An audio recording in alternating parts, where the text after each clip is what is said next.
Ildefonso Guajardo, político, exsecretario de Economía en el sexenio de Enrique Peña Nieto y principal negociador del TEMEC, el Tratado México, Estados Unidos y Canadá. Hoy asesora a la candidata opositora Xóchitl Gálvez en materia económica y de relaciones exteriores. Pero ¿cómo resumir las distintas visiones de los partidos políticos que la arropan en un solo paquete de propuestas? Dándola como ganadora, él dice que se deberá garantizar un gobierno de coalición. La pregunta, sin embargo, está en los cómo a la hora de atender lo que él llama la hemorragia de Pemex, el manejo de recursos frente a un déficit fiscal histórico y un nuevo gobierno en Estados Unidos que buscará ganar con el nearshoring mientras amortigua a China. Hoy me acompaña en Sorbo Electoral, el espacio de La Estrategia del Día podcast, para analizar las elecciones desde la perspectiva económica. A modo autocrítica, primero lo primero, ¿cómo le fue a Xóchitl en el primer debate presidencial? Mira, yo te diría que lamentablemente en México todavía nos falta mucho para diseñar un buen debate.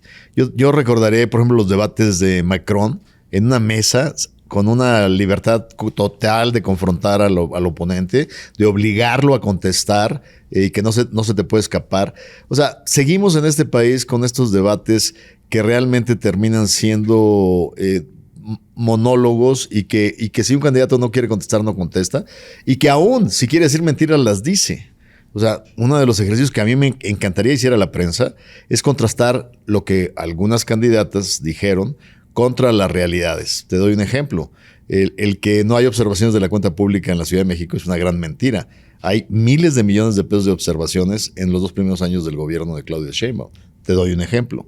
El que se haya reducido el feminicidio en la Ciudad de México fue otra gran mentira del debate de anoche. Entonces, el debate no se presta para poder realmente tomar a alguien y obligarlo a contestar y a reconocer cuando está diciendo mentiras. Y que de hecho es lo que más criticó Xóchitl Gálvez en las entrevistas que hizo posteriores al debate, que ella dijo muy desastroso el formato, y de hecho fue a la que más se le vio tratar de lanzar ciertas bolas a la candidata puntera, y quizá también al de Movimiento Ciudadano, y sí, no hubo esa réplica. Sí. Yo te diría que sin duda el tema fundamental y la crítica que yo creo que con justa dimensión hace la ciudadanía es que debe de haber mucho más tiempo para el contraste de las ideas y para la sustentabilidad de tus proyectos. O sea, cómo vas a hacer las cosas y sobre qué bases vas a diseñarlas. Porque yo te diría uno de los elementos, o sea, hubo suficiente información anoche para decir, bueno, que el Morena quiere construir un segundo piso. ¿Arriba de qué? Si el primero lo destruyeron. O sea, 1.500.000 niños perdieron su inscripción en la educación primaria y secundaria después de la pandemia y no ha habido ningún programa para recuperarlos. 50 millones de mexicanos que no tienen cobertura en el sistema de salud.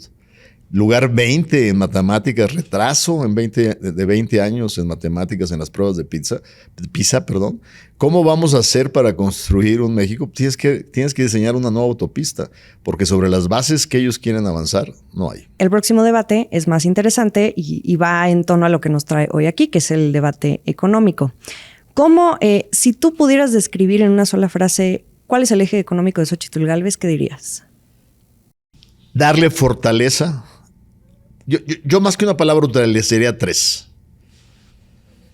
Un crecimiento incluyente, sostenible y sustentable. ¿A qué te refieres? ¿Cuál es la diferencia? Primero, incluyente, que beneficia a todos. Que todos sean parte de esta nueva dinámica que tiene gran oportunidad de México de incluirse en la economía, con las nuevas inversiones, con los nuevos tipos de empleo a través de la inversión en educación. Segundo, que sea sustentable, que realmente le apostemos a lo que nos demanda el futuro sobre energías renovables y que sea sostenible en el tiempo. ¿Por qué? Porque lamentablemente si tú analizas hoy a México, no hemos invertido en infraestructura, no hemos invertido en educación, no hemos invertido en salud. Esos son los pilares fundamentales para que tú puedas sostener una viabilidad de largo plazo de un país. Entonces sí podremos tener este crecimiento de 3% en este año, pero ¿a dónde vas a ir si el presupuesto ha dejado prácticamente aniquilado todo aquello? Por ejemplo, el gran beneficio que tenemos con la nueva inversión y la apertura a América del Norte, y ahora somos socios comerciales número 1 de Estados Unidos. No hemos invertido en carreteras, no hemos invertido en nuevas aduanas, en nuevos cruces fronterizos. La gente de Chihuahua, que en cientos de miles van y vienen a Estados Unidos a estudiar, a trabajar, Ahora se están tardando el doble de tiempo para regresar por las aduanas mexicanas que para salir por las aduanas norteamericanas. ¿Por qué? Porque no hay inversión en la infraestructura fronteriza. Ahora tú mencionas algo muy importante, el presupuesto. Vamos a hablar del déficit fiscal. De hecho, hace poco ya la Secretaría de Hacienda lanzó los precriterios y ahí se deja ver, se comprueba, ¿no? Lo que ya más o menos se estimaba, que el próximo gobierno va a tener muy poco margen de maniobra. Entonces, si Xóchitl llega a la presidencia, ¿cómo se van a gestionar esos recursos y cómo se va a bajar ese déficit? No, sin duda tienes toda la razón, porque además, irresponsablemente, se comieron todos los fondos que nos costó a los mexicanos mucho tiempo construir. El Fondo de Estabilización a través de los excedentes del petróleo, el Fondo para la Salud, para poder soportar a la población en enfermedades críticas, el Fondo para Desastres Naturales. O sea, aniquilaron los ahorros. ¿Y a dónde fueron a dar los ahorros? A las obras icónicas. ¿Cómo tenemos que hacerle? Primero, como dice Xóchitl, tenemos que dejar gastar a lo tonto. Es increíble cómo en una refinería que debe haber costado 8,000 millones de dólares, está costando casi el triple, 24,000 millones de dólares. Pero además, sin un eje central de planeación, con una gasolina que debe haber estado lista hace un par de años y todavía no lo sacamos el primer litro. Un Tren Maya que también se nos fue y se nos desbordó en costos y ahora estamos observando la ineficiencia en su proyecto. Y de un aeropuerto que nos comimos el sapo de haber liquidado a los inversionistas del primero, hicimos un segundo que no tiene las capacidades que el país necesita. Entonces, primero, gastar bien. Segundo, ampliar la base tributaria. Pero no para cobrarle más a los que pagamos. Esta economía tiene un 50% de informalidad. Tenemos que incorporar a la formalidad a todos los mexicanos para poder realmente ampliar esa base tributaria. Y tercero, seguir con muchísima capacidad el cobro de impuestos a los grandes contribuyentes. Hoy en día los factureros siguen siendo el deporte nacional número 1. Yo soy de Nuevo León, ya te imaginarás que hasta en el gobierno los tenemos a los factureros, ¿no? Entonces, tenemos que reforzar los mecanismos de cobro de impuestos. Alguien dice, bueno, pero es que también tenemos que crear nuevos impuestos. Mientras no le demostremos a la ciudadanía que los recursos están total y transparentemente utilizados de manera eficiente, la gente no está dispuesta a pagar un peso más de impuestos si no le garantizas que se va a manejar con pulcritud y con eficiencia. Y este gobierno, lamentablemente, se ha alejado de esas premisas fundamentales. Pero entonces, ¿la candidata vería o descartaría una reforma fiscal? Yo creo que la candidata lo primero que haría es transparentar y hacer rendición de cuentas con un esfuerzo máximo de la ampliación de la base, con un esfuerzo máximo del cobro de impuestos y la combate a la evasión fiscal de los grandes contribuyentes, y luego una aplicación eficiente del gasto. Y a partir de eso tendremos que ver hacia adelante. Hace unos meses tú nos acompañaste en el Bloomberg Linea Summit en noviembre y recuerdo muy bien que decías que te llamaba mucho la atención que una calificadora en específico veía con mucho optimismo los próximos años para México en materia económica. Y a ti te sorprendía que las calificadoras estuvieran tan optimistas. Quizá llegue quien llegue. ¿Sigues pensando lo mismo? Mira, te soy muy sincero. Las calificadoras tienen una visión bastante cortoplacista, muchas de ellas. Y lo que pasa es que cuando estás refiriendo esta información que sobre todo la toman los inversionistas financieros, cuando tú analizas América Latina, dicen que en tierra de ciegos el tuerto es rey. Está tan mal Argentina, está tan mal Perú, está tan mal Colombia. La situación en Brasil tampoco es relevante, está un poco mejor en la parte de inversión extranjera que México. Pero el tema fundamental es que la inversión internacional, cuando hace su canasta para América Latina, que cada vez es más pequeña, el país que mejor la libra es México. Por las bases que hemos construido en el tiempo, por las capacidades de construcción de capital humano que hemos construido, las buenas universidades que tenemos, la capacidad de atracción de inversión. Pero lamentablemente, cuando tú analizas el mediano y el largo plazo, eso está avanzado en la fortaleza de las instituciones. Y si en este país tenemos un riesgo de perder el famoso check and balance, un sistema judicial independiente, un Congreso fortalecido, un acotamiento del autoritarismo presidencial, pues los mercados saben perfectamente, ¿no? Si un señor con un plumazo te puede eliminar un aeropuerto, Puedo hacer una consulta balina para decirte que una cervecera no se puede poner en el norte. Estuvo a punto de exigirle a Tesla que no se fuera a Nuevo León por un tema de agua, cuando puedes usar agua reciclada. O sea, a mí como inversionista me daría pánico la continuidad de un individuo manejando los hilos de la próxima administración. Entonces, ese optimismo excesivo que algunas calificadoras tienen, pues está fundamentado en el cortoplacismo de los diferenciales de las tasas y del lugar que relativamente ocupa México en el mercado. Pero si yo fuera a hacer un análisis de mediano y largo plazo, aquí en este país se necesita un cambio radical, empezando por la seguridad. Ahora, los inversionistas también ponen el ojo no solo en las calificadoras, sino también en los asesores económicos, hacendarios. Entiendo que desde la desafortunada partida de Carlos Ursúa, entre tú y Enrique de la Madrid se empezaron a hacer cargo también de la parte económica, hacendaria, pero finalmente ya Xóchitl Gálvez encontró a un nuevo asesor en ese tema, Galindo. que es Fernando Galindo, subsecretario de egresos en el gobierno en el que tú también fuiste secretario, el del expresidente Enrique Peña Nieto. ¿Por qué él? ¿Por qué Fernando Galindo? Es un hombre con una gran experiencia presupuestal. De hecho, una de las cosas que descubrió en este periodo que lleva dirigiendo la Mesa de Finanzas Públicas es un esquema terrible de triangulación de los fondos de salud. Exprimieron los fondos de salud, se los llevaron a un fideicomiso intermedio y luego de ahí los transfirieron a las obras icónicas de este gobierno de Morena. ¿Dónde se encuentra esa información? Está rascando las cuentas públicas, ves esa triangulación que descubrió Galindo y que está disponible ya en las redes, creo que ya está disponible en las redes de Xóchitl Gálvez. ¿Fue tu recomendación, Galindo? No. Xóchitl lo conoció bastante porque coincidió, no recuerdo si ella era delegada cuando estaba Galindo en la subsecretaría de egresos. Tuvieron un contacto. Ya se conocían. Tuvieron un contacto y luego también coincidieron cuando Galindo era diputado y nuestra candidata era senadora. Y además yo conozco personalmente a Galindo porque sí, acuérdate que cuando yo fui diputado en la legislatura pasada, él era el jefe de oficina del presidente de la Comisión de Gasto de Presupuesto, que era Luis Videgaray. O sea, él estaba ahí en esa comisión como el secretario técnico de la comisión y después fue diputado encargado de los temas hacendarios, ¿no? Pues Galindo es una gente muy completa. ¿Y a qué viene? Me imagino que Carlos Ursúa dejó algo delineado. ¿Se está siguiendo ese plan? ¿Se le va a dar continuidad? ¿O Galindo viene con toda una nueva estrategia? Bueno, el gran valor que nos dejó Ursúa es una visión desde adentro de lo que se convirtió prácticamente en un desastre hacendario.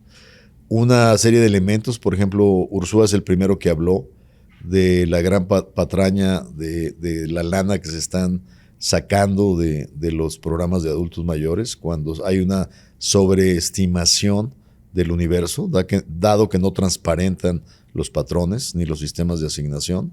Entonces Ursúa nos dio muchos elementos para meterle el diente a temas muy complicados que están totalmente opacos en esta administración. Hablemos de nearshoring. Hace poco aquí también estuvo en este espacio un economista muy respetado entre el gremio y decía que la próxima presidenta o presidente va a tener una oportunidad histórica que tiene que demostrar con el tema del nearshoring. Del lado de la candidata puntera de Claudia Sheinbaum están elaborando lo que dicen es una estrategia nacional de relocalización. ¿Ustedes tienen un plan similar en el que estén trabajando en torno a esto? Mira, nuestra candidata ha sido muy concreta en los 5 puntos fundamentales para aprovechar el nearshoring. Y yo he escuchado un poco también el posicionamiento de nuestra competencia, pero lo más lamentable es que lo que hemos hecho hoy es justamente lo contrario. Y lo que nosotros proponemos es realmente fortalecer estos 5 puntos. El primero tiene que ver con inversión en infraestructura. Si no amplías tus puertos, si no modernizas tus fronteras, si no le apuestas a la transportación eficiente de mercancías, no hay manera de que puedas acompañar las posibilidades de crecimiento que tienes. Segundo, el tema de energías. La candidata respaldó el segundo intento del presidente de volver a ser el monopolio de las energías en México. O sea, aún y cuando la Corte ya le dio palo a su primer intento. ¿Y qué significa esto? Que vamos a tener, lamentablemente, una influencia de combustibles fósiles donde las nuevas plantas armadoras del futuro, por ejemplo, en el sector automotriz, tienen ya compromisos corporativos de tener que producir con energías alternativas. ¿Y qué están haciendo? Obligando a CFE a que primero se compre, o sea, obligándola a CREA, que primero se compre la energía sucia e ineficiente que produce la CFE. Eso te distorsiona totalmente el mercado y te pone fuera de competencia. El tercero, inversión en capital humano. Han debilitado los presupuestos de los CONALEPs, que es la preparación intermedia. Han debilitado el sistema educativo. Ahora resulta que en lugar de matemáticas estamos viendo temas más ideologizantes en la educación que lo que es la preparación de la persona para tener una vida competitiva. El cuarto tema, que es fundamental, Estado de Derecho, y no por estar en cuarto, es el más importante. O sea, no podemos seguir con este tema de discrecionalidad e interferir con las decisiones de relocalización que las empresas de manera natural. No, pues es que ya no queremos que crezca el norte porque no hay agua, va a crecer. A ver, maestro, resolvamos el problema hídrico, reciclemos las aguas, utilicemos aguas tratadas para el sector industrial. Pero cuando tú quieres forzar una relocalización donde no has invertido en capital humano, donde no has generado las circunstancias del mercado, donde no has invertido en infraestructura, pues las decisiones de la relocalización obedecen a esos elementos. Entonces, yo creo que el plan está obvio lo que tienes que hacer para atraer. Y el más importante, esto no se trata solo de nearshoring, se trata de ally shoring. ¿Por qué te digo ally shoring? Acaba de estar la secretaria del Tesoro Yeltsin en este gobierno y no lo han transparentado. Vino en noviembre. ¿Sabes a qué vino? A que llegaran a un acuerdo de discriminación contra la inversión china. Uh-huh. Tenemos que estar perfectamente ubicados en donde estamos y saber perfectamente que somos parte del arco de seguridad de América del Norte. Y la inversión china, claro que es bienvenida en México, son nuestros segundos socios comerciales, pero no podemos jugar un doble juego. No pueden estar en áreas sensibles de inteligencia, no pueden estar en fibra óptica, no pueden estar en nada que pueda ser un elemento de violación a la seguridad de América del Norte. ¿Tú qué opinas entonces de la llegada de tantas empresas chinas a México? Es formidable mientras cumplan con las reglas del juego. Te doy ejemplos. Llegó una empresa china que se va a dedicar a algo que no hacíamos, que era lo que le llaman los herramientales para el sector automotriz, una parte importante de la cadena de valor, y le dijeron al parqueo industrial de Saltillo que necesitaba que le construyera dormitorios de 2x2 para pernocta de trabajadores. Y el empresario le dijo, perdón, aquí no, eso no jala. Ahí hay como a 2 kilómetros desarrollos de vivienda de interés social que por ahí pueden vivir sus familias o ellos, pero nosotros no tenemos el modelo chino de que los encierras 5 días de la semana, ¿no? Entonces tienes que hacer respetar tus leyes y tienes que hacer respetar tus acuerdos internacionales. Si llega una empresa china o de Marte mientras cumpla con las reglas del TEMEC, no tiene ningún problema. O sea, ¿cuáles son las reglas del TEMEC? 70%, 75% de lo que emplees tiene que ser producido en América del Norte. Al fin del día el dinero será chino, pero las piezas tendrán que ser producidas en América del Norte. Entonces, ¿será que tú no consideras, porque hay de repente opiniones que dicen que México es el caballo de Troya de China, ¿no? Mira, México no debe de ser el caballo de Troya de China y no debe serlo porque nosotros competimos con China. Somos muy diferentes al resto de América Latina. El resto de América Latina le vende productos primarios a China, minerales, granos, temas de alimentación. México no le vende eso a China. Lo que hacemos, sí le vendemos aguacate, sí le vendemos cárnicos, etcétera. Pero nosotros competimos con China en el sector manufacturero. Y para nosotros es un aliado comercial importante. Pero no nos podemos confundir. Nosotros somos aliados de América del Norte y sobre esa base tenemos que construir nuestras relaciones en el mundo. ¿Cuánto crees que pueda dar el nearshoring o ally shoring a México en términos de crecimiento económico en el corto o mediano plazo? Mira, te lo mediría primero por el impacto de la inversión extranjera. Hoy el promedio de este gobierno es prácticamente igual al promedio que yo tuve de inversión extranjera directa. O sea, yo cerré el sexenio que me tocó ser secretario de Economía con 35 mil millones de dólares. Es el promedio que trae más o menos este gobierno. Lo que te quiere decir es que no hay números radicales que estén cambiando. ¿Qué es lo que sí está cambiando? Sí hay mucho interés en el norte. Pero ¿cuál es el problema? Cuellos de botella en materia de electricidad, cuellos de botella en materia hídrica, cuellos de botella que son más bien presiones que se te está concentrando solo en la frontera porque nadie quiere esa extra milla de inseguridad en las carreteras de México que hoy controlan grandes bandas del crimen organizado. Entonces, y si lo traduces en crecimiento, fácilmente, yo creo que México puede estar creciendo a una tasa del 5% en lugar de estar creciendo a una tasa del 3%. Coinciden, porque también desde la competencia, como tú le llamas, también ven ese porcentaje de crecimiento. Sí, nada más que nos quedaron a ver. AMLO dijo que íbamos a crecer al 5% todo el sexenio. A ver, tú eres asesor de Xóchitl Gálvez en la parte de Relaciones Exteriores también. Y como exsecretario de Economía viviste absolutamente todo lo que tuvo que ver con la renegociación del tratado comercial entre México, Estados Unidos y Canadá. Parece que Donald Trump se perfila para regresar a la Casa Blanca. ¿Cuál sería entonces la mayor amenaza para México en términos del TEMEC, el nearshoring, China? ¿En qué debería estarse concentrando la próxima presidenta o presidente? Mira, primero yo te diría que yo no le veo mayores posibilidades a uno o a otro. Para mí, hoy estamos a 50-50 y yo me inclinaría más por, si es materia de predicción, no de quién quiero. O sea, la elección del 21 intermedia en Estados Unidos fue muy interesante. Y fue muy interesante porque todo el mundo esperaba una ola roja, una ola republicana. Y para sorpresa de todos, no llegó la ola que esperaban. Y cuando analizas la gente en su voto, no necesariamente estaban votando porque traía alta tasa de popularidad Biden, no la traía. La gente votó por la protección de sus derechos, por la preservación de sus derechos en el futuro, que tienen que ver con las nominaciones en la Corte Suprema. El hecho que hayan retrocedido radicalmente en derechos fundamentales, como el derecho a tu cuerpo y a tus decisiones, es algo que pone muy nervioso al electorado norteamericano. Y yo creo que eso se va a reflejar en esta elección. Va a trascender la figura de Trump o de Biden y más va a llegar al fundamento de las libertades. Dicho esto, yo te diría que la próxima presidenta de México va a tener que tener un plan muy claro, sea el uno o sea el otro. En los temas de China están prácticamente unidos los dos partidos. O sea, aquí en el tema de China no hay diferencia. Sí, es correcto. Claro, alguno es más estridente que otro, ¿no? Uno dice, le vamos a poner 100% de arancel a los otros chinos que vengan de México. Bueno, pues a ver de cómo nos toca, porque si cumplen con el tratado, pues estarías violando el tratado, ¿no? Pero el tema fundamental es prepararnos para la revisión del 26. Y aquí 2026, subrayo muchísimo la revisión del 2026. Hay gente en Estados Unidos que le está llamando renegociación y alguna gente en México le llama renegociación. Es un error llamarle renegociación, es una revisión.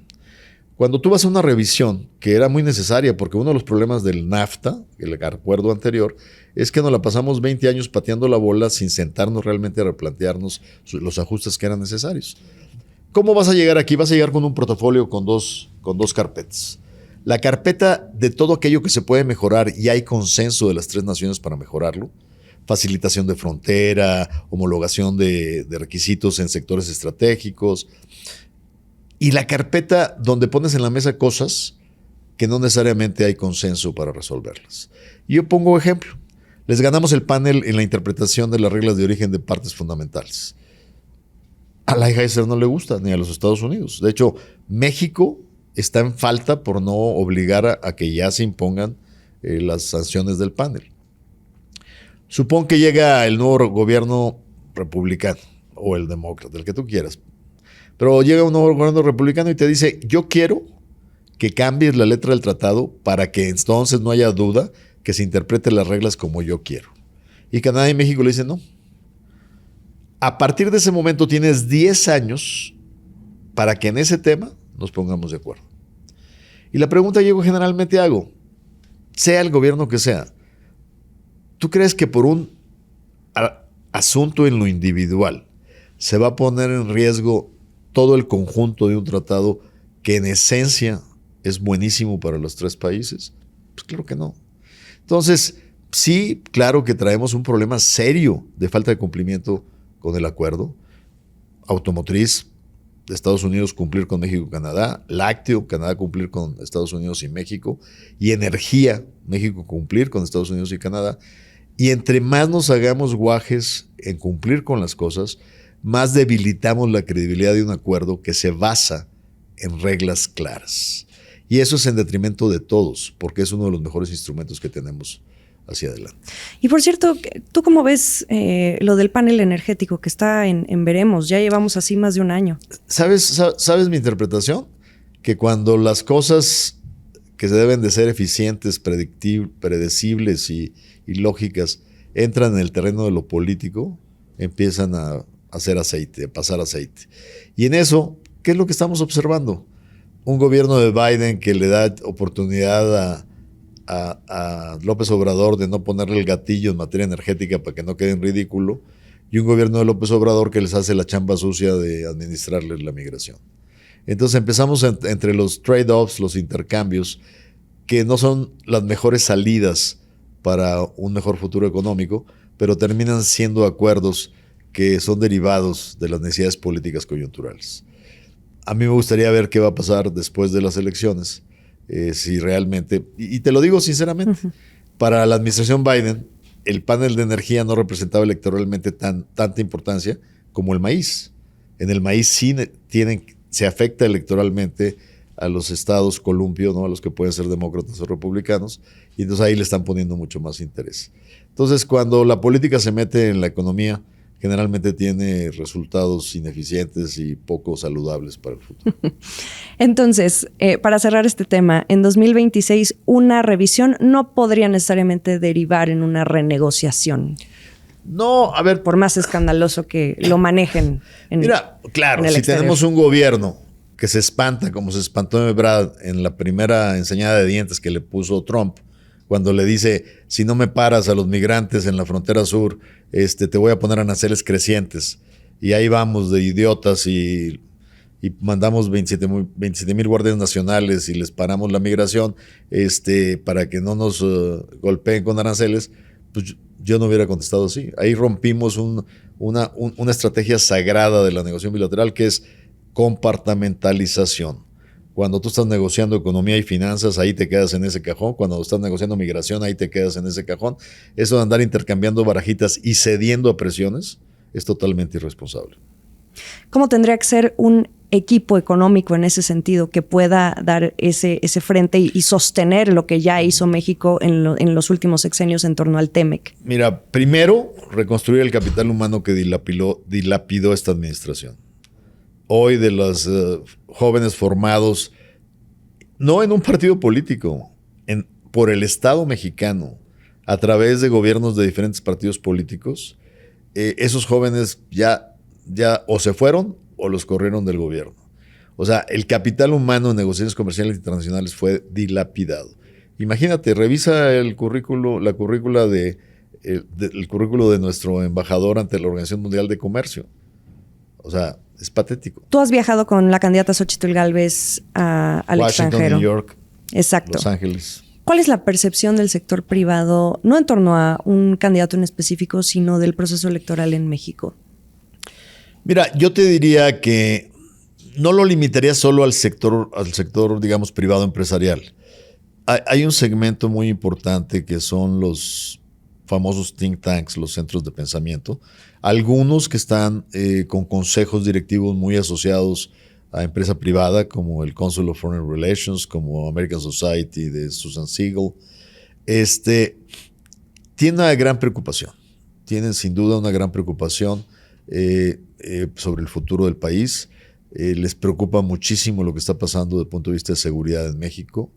Les preocupa muchísimo las decisiones que están tomando en materia de sectores estratégicos como el sector energías.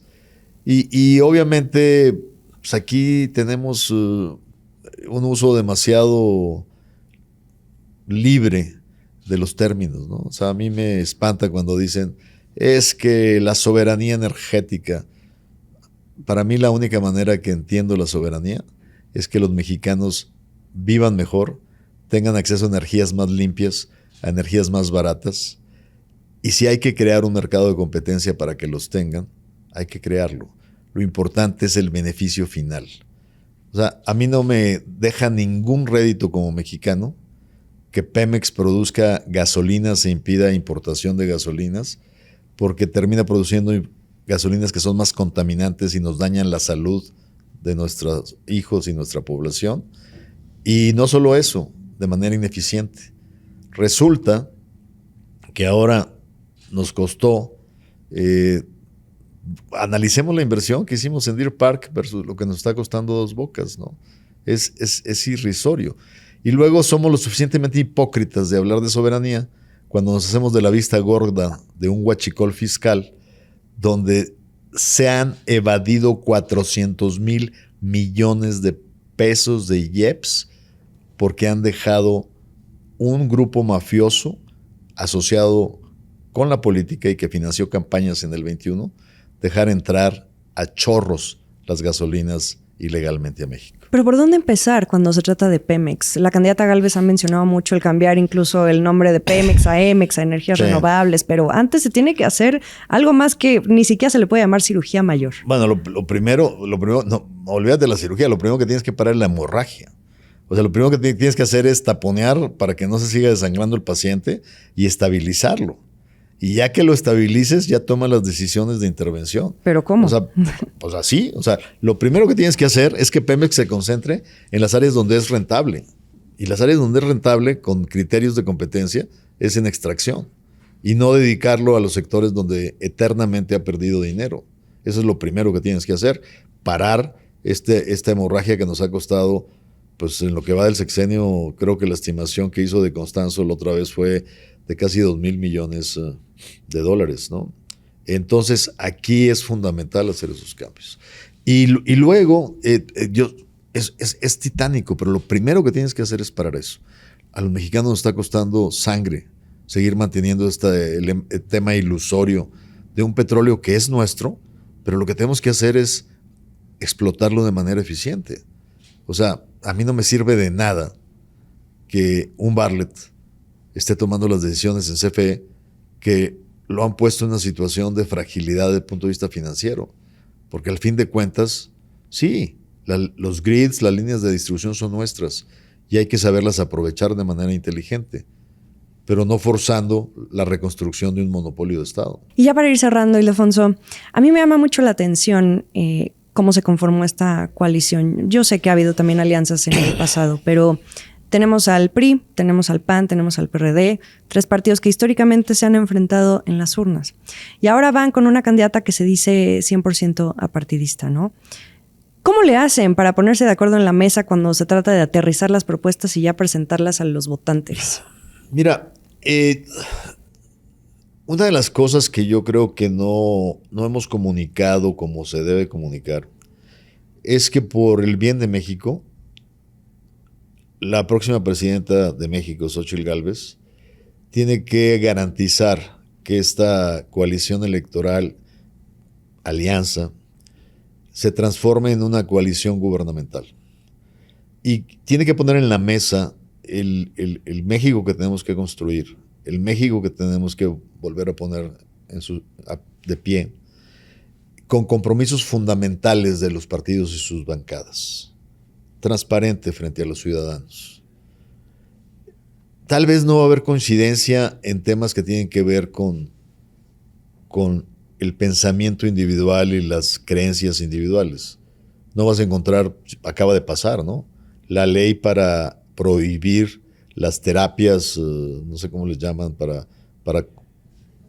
de conversión, exactamente, las terapias de conversión, muchos panistas la votaron en contra, Xóchitl Gálvez la votó a favor y casi todos los priistas la votamos, creo que todos los priistas la votamos a favor. Entonces hay cosas que no podrán ser parte de ese compromiso, pero hay cosas que deberán serlo. Y en ese sentido me queda muy claro que Xóchitl Gálvez tiene que tomar un compromiso y tiene que tener una definición en la mesa para utilizando los modelos que ya han sido probados exitosos en otros países, que los partidos suban un escalón a una visión altruista del México que necesitamos para que todo el mundo sea parte de este proyecto. De otra manera no vamos a lograr el cambio. Ahora, enfrente, ¿qué tenemos? Enfrente tenemos una apuesta para reconstruir los tiempos del PRI hegemónico, que ya no existe. O sea, queremos ahora que Morena se convierta en el PRI setentero, que manipuló y concentró todo el poder, donde todas las elecciones eran manipuladas, donde a través de las presiones sobre programas sociales se manipulaba el voto, donde se querían destruir, donde no existían equilibrios y balance de poder. O sea, esa regresión a que nos lleven a un México que logramos superar hace 30 años, me parece terrible. Y sí, yo estoy totalmente de acuerdo. Estamos hoy aquí por los errores del PRI, del PAN del pasado. Pero hoy tenemos una candidata que tiene un compromiso y una visión de ponerse a favor de México, apoyada en la estructura de partidos políticos, pero con un compromiso muy claro que tenemos que tener una verdadera reforma del Estado mexicano. México ha tenido 3 alternancias, del PRI al PAN, del PAN al PRI, del PRI a Morena. Ninguna ha cambiado lamentablemente los defectos de la estructura del poder de México. El capitalismo de cuates sigue vivito y coleando. Ahora son menos cuates, pero son más oscuros y rinden menos cuentas. Tú dices, Xóchitl tiene. ¿Qué posibilidades reales tiene de revertir las tendencias, de llegar a la presidencia y de ser ese factor de cambio? Yo creo que son altísimas, porque a diferencia de la competencia, que está lamentablemente muy subordinada a ya sabemos quién, y que no tiene espacio de maniobra para cambiar las cosas, aquí somos un grupo de mexicanos acompañando a una candidata que sí tenemos una visión del México que queremos ser. ¿Y cuánto poder de decisión tiene? Muchísimo, si en conjunto la sociedad y el gobierno podemos poner los incentivos de la ruta y poder hacer que los partidos políticos se sumen a un mejor esfuerzo.